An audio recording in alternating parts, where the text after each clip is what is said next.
seguimos juntos girando o assunto e também a nossa reportagem, porque o Tesouro Nacional aprovou um empréstimo de 12 bilhões de reais para os Correios. A gente comentava aqui ontem sobre o sucateamento da estatal, sobre a situação financeira, nada fácil nos últimos anos, e agora esse recurso deverá ser usado na reestruturação. André Anelli, que também sabe muito bem como o serviço dos Correios, Anelli, dificultou nos últimos anos. Você envia, às vezes chega, às vezes não chega, envia para o Natal, chega no Ano Novo, uma confusão, e agora esse recurso será liberado. O que será feito então, André?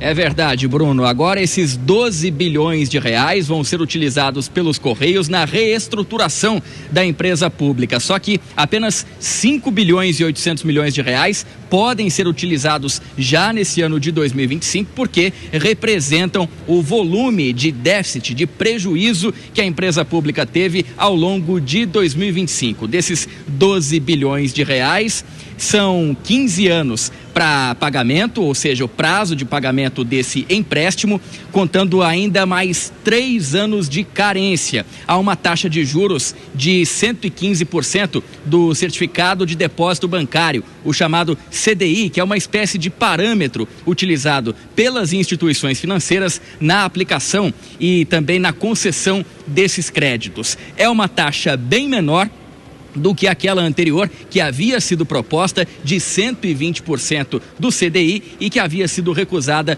pelo Tesouro Nacional. Portanto, os Correios agora passam a contar então com esse volume de recursos oferecido por um chamado pool de bancos, um conjunto de bancos, sendo 2 públicos, o Banco do Brasil, que é uma sociedade de economia mista, a Caixa Econômica Federal, que é uma empresa pública, e 3 bancos privados, Bradesco, Itaú e Santander. O presidente Lula, no dia de ontem, aqui no Palácio do Planalto, comentou a respeito desse empréstimo tomado pelos Correios e afastou a possibilidade de privatização da empresa. Enquanto eu estiver na presidência, a palavra privatização dessas empresas não vai existir. Pode existir parceria, pode transformar a empresa em empresa, sabe, de economia mista, mas privatização não vai ter. Tudo isso está num bolo de discussão que nós estamos fazendo para entregar o Correio sarado, totalmente de pé e totalmente produtivo para o país. Vamos ver se é necessária a quantidade de agências do Correio que tem pelo Brasil inteiro, porque eu já fui informado que tem algumas cidades que tem Correio que não compensa ter Correio lá, porque é deficitário demais. Então nós temos que saber se a gente pode utilizar espaço de outra empresa pública que tenha o mesmo espaço lá, para que a gente não seja obrigado a duplicar ou até triplicar postos de empresas do governo numa mesma cidade. Também no dia de ontem, o ministro da Fazenda, Fernando Haddad, se manifestou a respeito desse assunto. Ele defendeu a manutenção dos Correios como estatal, porque ele afirmou, fez uma comparação com outros países em que a maioria deles mantém esse tipo de serviço no bojo daquilo que é oferecido, então, pelo serviço público.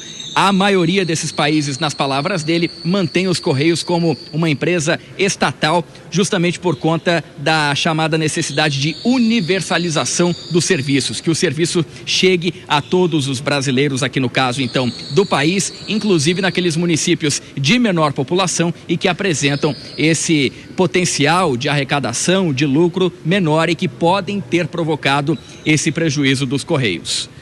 Bruno, Márcia. André Anelli com as informações. Vamos aguardar então se essa reestruturação vai acontecer e como esse recurso será aplicado. André, obrigado pelas informações.